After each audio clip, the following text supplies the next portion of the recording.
Right. Of all the novels in Zee Edgell's oeuvre, her third, the Festival of San Joaquin, holds a most peculiar place. It seems at once representative and atypical. For one, it breaks from her typical Creole narrative perspective. More significantly though, while still treating Edgell's recurring thematic and social concerns, the novel shrugs off the frank mimesis that characterizes her other works. While Edgell's other novels take up Belizean context, including several famous personages and place names, in larger representative ways, often disguising features with only the thinnest pseudonymity, Festival does not. The novel is unmistakably Belizean, and yet, through techniques of literary pastiche, it frustrates attempts to read easy one-to-one correspondences to real-world Belize. Further, unlike her other novels, Bekalam in Times Like These, Time and the River, the plot of the Festival of San Joaquin is not wedded to a singular moment of national significance. The novel is anomalous in that it does not offer any comparably nationally significant, isolable event as context. It is not set during 1950s nationalist agitation, nor Belizean independence, nor does it delve into the national mythos and explore events around the Battle of St. George's Key. Perhaps it is for these reasons that the novel does not attract near as much attention in the critical literature as does her debut, Bekalam. If so, at least part of the blame lies at the feet of those academics who value her works primarily for their accuracy of historical and cultural representation, despite their being works of fiction. Critics abroad assure their readers that the novel navigates actual racial and cultural complexities of Belize or foreground the authenticity of its portrayal, finding its basis in real or historical events. The critical attention it does attract in the published literature concerns its complex portrayal of burgeoning female agency within machismo culture. So, despite festivals being centered on the task of imagining and narrating Belizean national identity in ways that foreground the lives and work of Belizean women, especially Maya mestiza women, the novel might still be sidelined because it does not conform to the mode of national allegory conventional for literary post-colonialism, nor the traditional motifs of Caribbean post-colonial bildungsroman. But rather than speculate further as to its relative critical neglect, I would like to attend to what appears to be a unique achievement and argue that a signal contribution Festival makes is in its literary treatment of a native archetypal literary figure, specifically La Ixtabai and her cognates La Sucia and La Llorona. Edgell's use of the figure of the Ixtabai and its cognates is remarkable in Belizean literature. It constitutes more than just an attempt to draw upon Belizean folklore to cement the work in Belizean or regional culture. Neither does she simply draw upon Ixtabai's resonance as a symbol for an interpretation of the protagonist Luz Marina's character. Rather, Edgell's work constitutes an attempt to recuperate the figure along the lines of active myth. She complicates the legacy of patriarchal demonization of the figure through a folkloric retelling, reifying La Ixtabai as reworked symbol of female empowerment.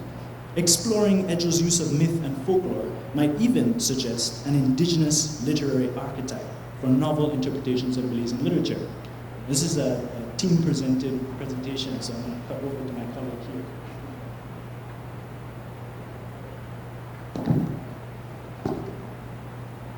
In an interview for Caribbean Quarterly, Wilson Harris speaks of his novel Palace of the Peacock. He says that a novel that is heavily influenced by Guyanese Amerindian cosmovision, myths, and folklore has what he calls active myth. According to Harris, active myth marries character and medium of place into a celebration of consciousness. This celebration of consciousness he speaks of is achieved by employing folklore as a literary gateway to harness latent lessons that native mythology has. Harris was famous for using Amerindian ethos as a platform to critique colonialism, Caribbean identity, and the metaphysical self's place in the physical world. Harris takes native myth and folklore that is ubiquitous in the psyche of the Guyanese people and uses it as a lens for introspection. In fact, many other Guyanese writers have drawn inspiration from him, and similarly observed that it is a great mistake to infantilize folklore as if it were only suitable for children and should be confined to them. When used in adult literature, as with Harris, such influences hold undeniable power, just as there is power to be gained from ancient Homeric myths in the works of James Joyce's Ulysses. These myths are adult business.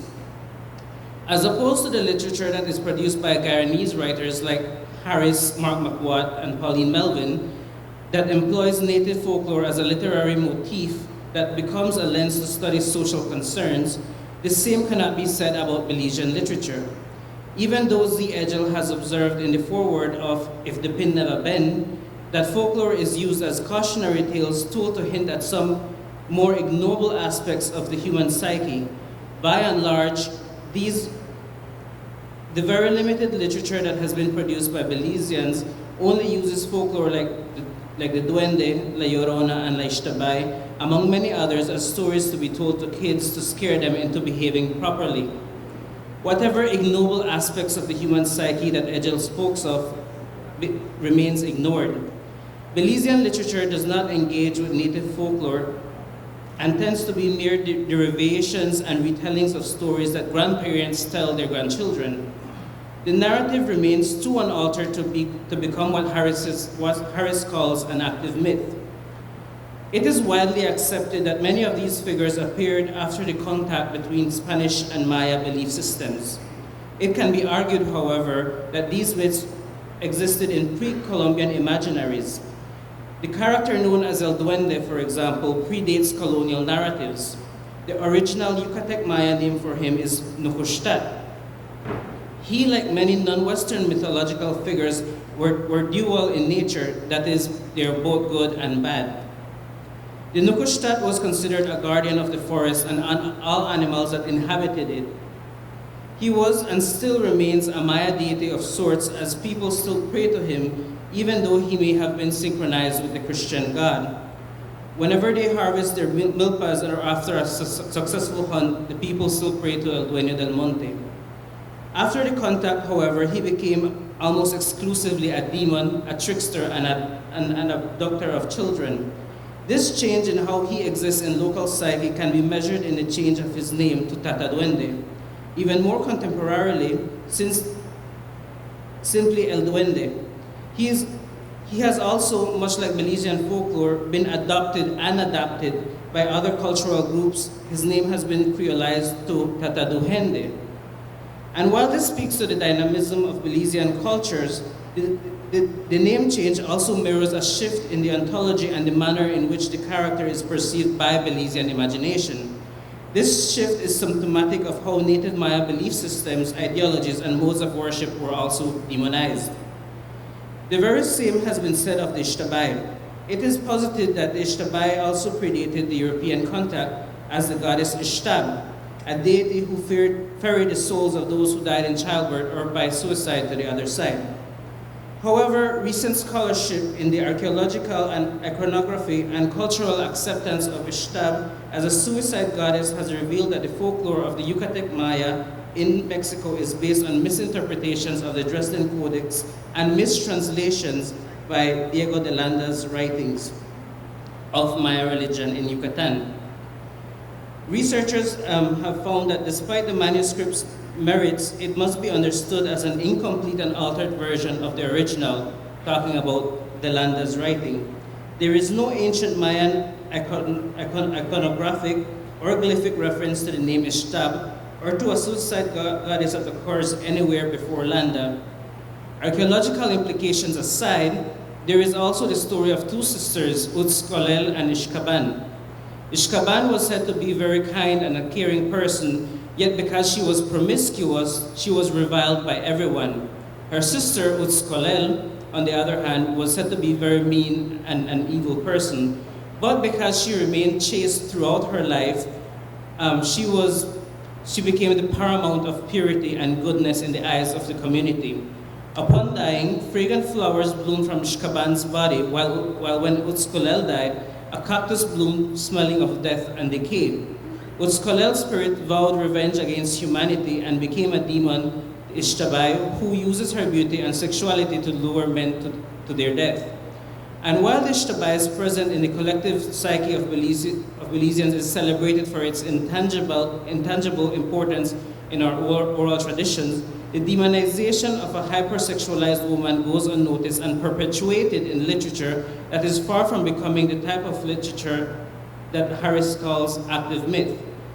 This hypersexualization speaks to Belize's conservative moral standards that confuses victims for aggressors and aggressors for victims. If an active myth serves as a lens or guide for social introspection, in the narrative of the Ixtabai and her male victims, who is really the victim there? In retellings of encounters with the Ixtabai and other seductresses for that matter, like the Yorona or the Susia, the victim is always the man. These figures, however, do not actively ensnare or entrap their so-called victims.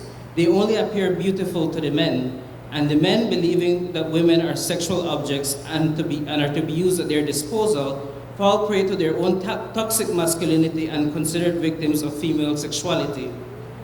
Again, while most of these mythic figures have native Maya origins, they, much like the Nubushtat, have all been contaminated by colonial belief systems and morality. By accepting casual retellings and perpetuating them, we add further to the demonization of real-life women and their struggles in a society that has been set up against them. In Mexico, much like Guyana, these myths have been taken out of their locally accepted register and have been put to use as active myth. Chicana writers like Sandra Sinceros have employed the myth of La Llorona in her short story, Woman Hollering Creek, as a mirror for Mexican-American societies and violent machismo so prevalent in them, while redeeming once demonized women, much like the Llorona and the Ixtabai, as victims of said machismo. I pass on the mic to my colleague. So here it seems to me that a post-colonial writer like Zee Edgell, when confronted with this historical record and cultural legacy, must weigh her options. And here I use the word post-colonial in the literary sense, referring to a writer whose fiction is working through the legacies of colonialism. On the one hand, it's important to unearth and rediscover aspects of our oral tradition and folklore. Through storytelling and writing, it is crucial to perform, preserve, and build on this intangible cultural heritage. On the other hand, what to do with a problematic inheritance that emerges from a cloudy legacy of appropriation and perversion? Further, how might one harness this legacy and folklore to counter those social forces that have compounded historical hurt with contemporary chauvinism? Here we submit to you that Edgell's novel attempts precisely this type of socially progressive reappropriation of folklore. The Festival of San Joaquin concerns Luz Marina, a young Maya mestiza domestic servant who marries Salvador, the son of Doña Catalina, her wealthy employer, against Doña Catalina's wishes. She suffers domestic abuse at her husband's hands until one day, in defending herself from a drunken attack, she kills him. The narrator doesn't reveal the details of this manslaughter until near the end of the book. The novel actually begins with Luz's release from prison on probation.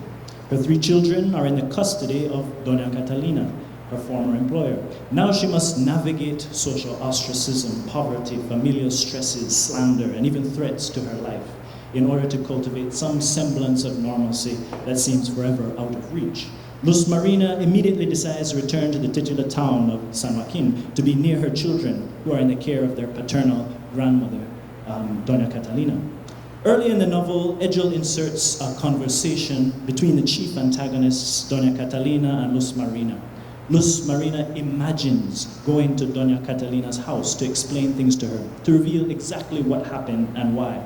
Luz Marina, as narrator, reveals her thoughts. I think of going back there to talk to her, to explain, but what is there to explain? What could I say? Would she look down at me? And then she goes on to speculate as to Doña Catalina's response. What would she say? Would she reply? Or would she gaze unblinkingly down at me? Following along with Luz Marina's informed speculations is a sneaky strategy born of Edgell's writerly preference for unreliable first-person narration. Readers gain some knowledge about both Luz Marina and Doña Catalina, helping them understand both characters. But the careful reader must remember that this conversation never actually happens. This is simply the narrator imagining a likely exchange. A page later, and the narrator, Luz Marina, is remembering the terrible look Doña Catalina gave her at the trial. From this actual memory in the novel, she extrapolates. The sad truth is that I know she would never answer if I dared to call from the street, and if I waited in the plaza, and if by chance we met there, and if by some grace of God she chose to speak, I can guess what she would say as loudly as possible so that anyone who cared to could stop and listen. You were always brazen, barefaced, and bold, Luz Marina, heartless, without conscience, or you wouldn't even think of approaching me. So where is the famous smile that enchanted the judge and jury? My family and my church ladies, even Rufina, agree I succored an Ixtabai. Regardless of what you now say Salvador did or didn't do, how come you didn't think of me? It is here, in this important revelation for the novel, that Edgell provides the first explicit invocation of the archetypal Ixtabai. Luz Marina, through the imagined eyes of the grandmother who has custody over her children, imagines herself to be Ixtabai, Belizean folkloric version of the she-devil or killer woman. By attempting to see through the eyes of Doña Catalina, the town's matriarch, Luz Marina reveals how the society engages in misogynistic scapegoating and represses specific details of her abusive common-law husband's death to the point of almost absolving him for his transgressions. Edgell is careful not to overstate the parallelism between Luz Marina and Ixtabai. Another explicit reference to the Ixtabai occurs again explicitly only once more near the end of the novel. That said, a cognate, la sucia, is invoked in part 1. In addition, and far more subtly, numerous references are made to her seeming unreal, misperceived, and being sullied or soiled. This focus on incorporeality, misperception, and dirtiness has been noted by feminist scholar Monica Trumbach in her doctoral thesis on Zee Edgell's work. Trumbach argues that Luz Marina's subjectivity develops as a condition of her corporeality. That is, her perceived powerlessness, her apparent lack of agency is indicated in the novel not only through her failure to effect change in the social and political arena, but through her physical incorporeality. Trumbach draws on feminist models of theorizing the body to read a progression in Luz Marina's character from ineffectual, submissive, incorporeal, and dirty to confident, agential, solid, and clean.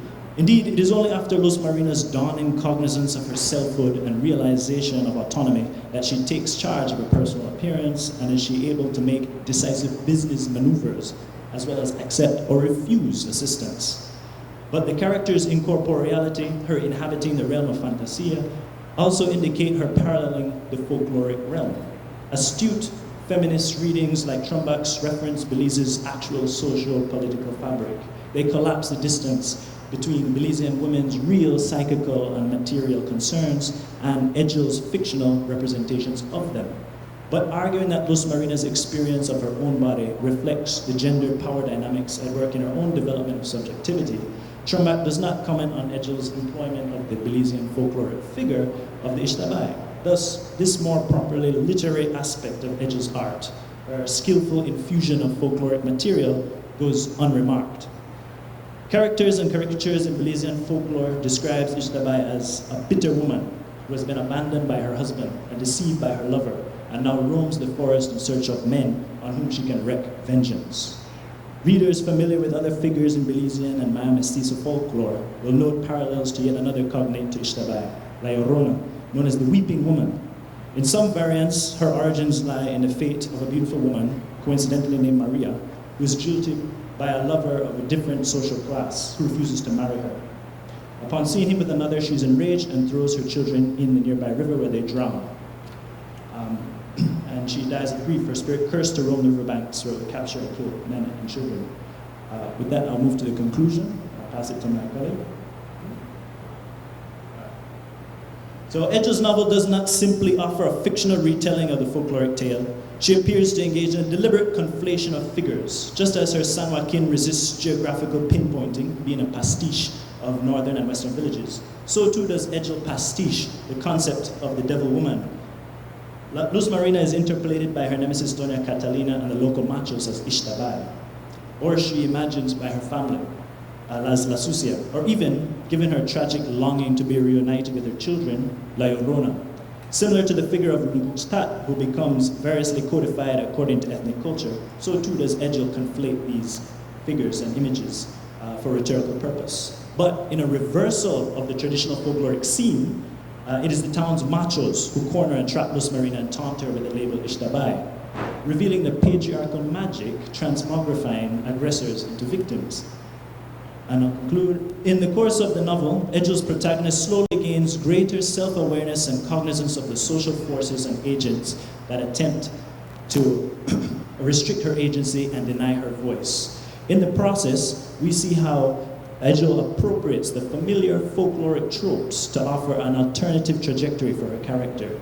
She refuses both to infantilize and to traffic in problematic rehashings of gender-regressive folkloric tropes. Instead, she counters the problematic legacy of socio-political and psychosexual oppressions her protagonist attempts to resist. And in so doing, Edgell seems to recuperate the figure as a vehicle for a progressive social critique, offering up a story as a contemporary fable or active myth. Thank you.